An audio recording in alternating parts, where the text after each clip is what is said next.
How do you frame your shot to make your stories more interesting? How can you draw attention to your subject by using composition? Well, in this video, I'm going to show you 7 tips for framing and composition that are going to help step up your filmmaking. Framing and composition is one of the easiest things that you can do to improve your filmmaking. It doesn't require buying a new lens or a new camera or any new editing software. It's just absorbing this knowledge and implementing it into your techniques when you take your camera out and start shooting. In this video, we're going to go over 7 tips to improve your framing and composition. The first tip we're going to discuss today is rule of thirds. Rule of thirds is one of the first things you learn when you're in film school or when you start talking about cinematography. And it's a compositional guideline that breaks your frame down into thirds. There are 2 horizontal lines and 2 vertical lines, effectively breaking your frame into 9 sections.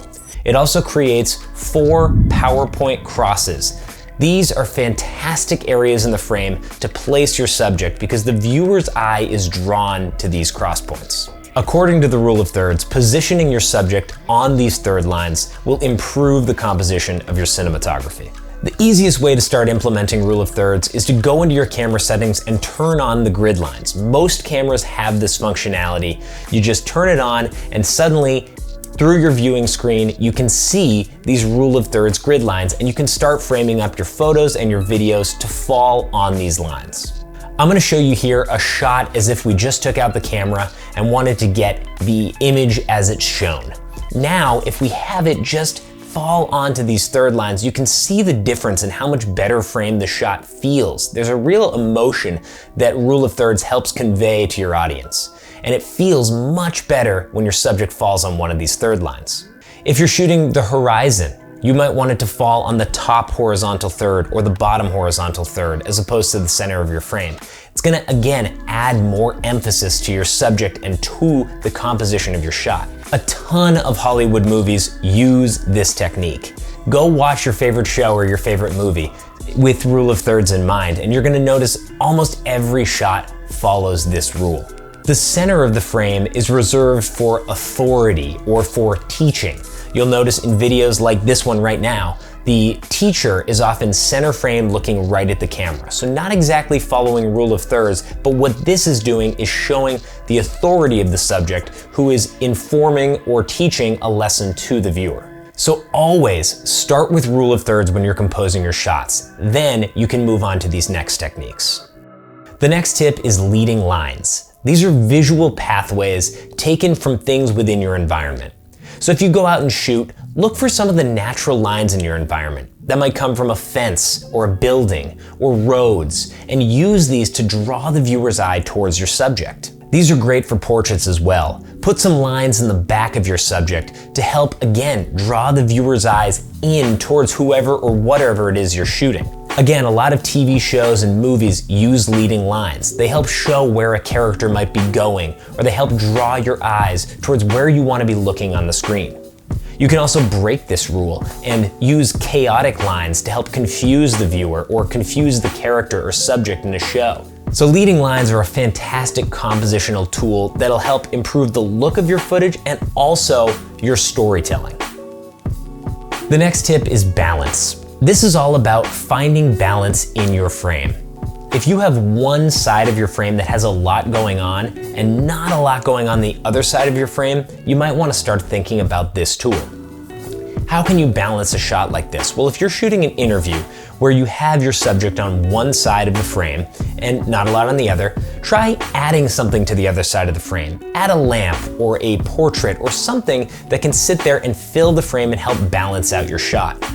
Do this when you're out shooting B-roll as well. You can always think about how you can have your subject on one side of the frame and something else on that other side to really balance out the shot. It's gonna make your viewer feel a lot more calm and relaxed and at ease seeing the nice balance in your shots. When we talk about balance, we also want to talk about headroom and looking room. Now, what does this mean? Well, headroom often comes into play when you're shooting something like an interview, and that's the distance from the top of your frame to the subject's head. You want there to be some breathing room here. You don't want their head going off the top of the frame or with very little space. So make sure you're always thinking about headroom. And the best way to do this is to put your subject's eyes on that top rule of thirds line. Looking room is all about where your subject is looking. So if you have an interview where a subject is looking off to the side, make sure they're looking towards the larger part of the frame as opposed towards the shorter part of the frame, or else it's gonna feel a little bit strange, a little bit off balance, and just a bit confusing. So when we talk about balance, we do wanna think about headroom and looking room as well. The next tip is symmetry, and this falls into line with balance. Symmetry is when you have both sides of your frame matching each other in some way. Wes Anderson is a master of this in his films. You'll notice a lot of symmetry in all of his shots. Symmetry is a great way to shoot interviews and documentaries. It's a great way to use a background to help add some nice framing to your shot. And sometimes it doesn't take much. Sometimes you might have a shot that looks off balance and not quite symmetrical, and all it takes is a slight camera adjustment to find the symmetry in the shot. There's a lot of symmetry out there in the world, and all it takes is just kind of looking around and adjusting your angle, and you can find it and help improve your composition. Next, we've got depth. Depth is a great compositional tool to help provide more emphasis to your subject. And the best way to achieve depth and subject emphasis is by opening up your aperture. If you open up the aperture in your camera, you're gonna get that shallow depth of field that both looks and feels cinematic and also really emphasizes your subject. So open up that aperture, let a little bit more light in, and notice that background fall out of focus, adding that emphasis. This is also great because it's gonna remove a lot of distractions. When your aperture is really closed down and everything's in focus, there can be a lot of distractions and it becomes confusing who you're supposed to be looking at in a frame.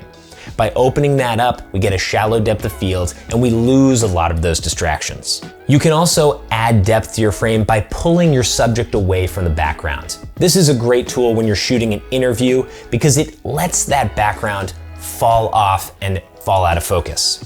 A lot of beginners will place their subject right up against a wall to shoot an interview, and you just aren't gonna get that same type of depth. So pull your subject away, have some space in the background, and maybe even consider adding something to the foreground, a plant or some sort of texture element in the foreground to show that there is depth in your shot.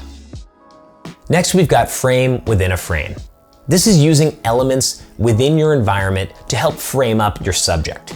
Now this can be used in a lot of stylistic ways. It's not always easy to do, but when you can do this, it makes a big difference in your footage. Try shooting your subject through a window or through any opening that you might find out in the real world. This adds that additional framing and can help, again, emphasize your subject and tell your story. You'll notice this in a lot of films and TV shows as well, adding that additional frame, and it can make a really, really big difference in your composition. The final tip is to emphasize your subject. Now this is something we've been talking about throughout this whole video. And really, you're gonna wanna use all of the tools we've already discussed to do exactly this. Emphasize your subject. Use rule of thirds, use depth, use symmetry and leading lines to show who it is you're telling the story of. We don't want to confuse our viewers, we want to help them understand what we're trying to tell them. And by using these framing and compositional tips, we can definitely emphasize our subjects and make our stories that much easier to understand. So overall, framing and composition is really not that hard to do. Try applying some of these tips the next time you're out shooting and see how they improve your cinematography. See how you can use the rule of thirds to adjust your interviews and get your B-roll shots looking that much nicer. See what kind of leading lines you can see out in the real world to show where a character might be going or to add emphasis to your portraits. You can start using all of these tips today to improve your framing and composition. So if you're enjoying these videos, go ahead and leave a like down below, subscribe to the channel, there's a lot more to come. Thank you for watching this one, and good luck on your framing and composition.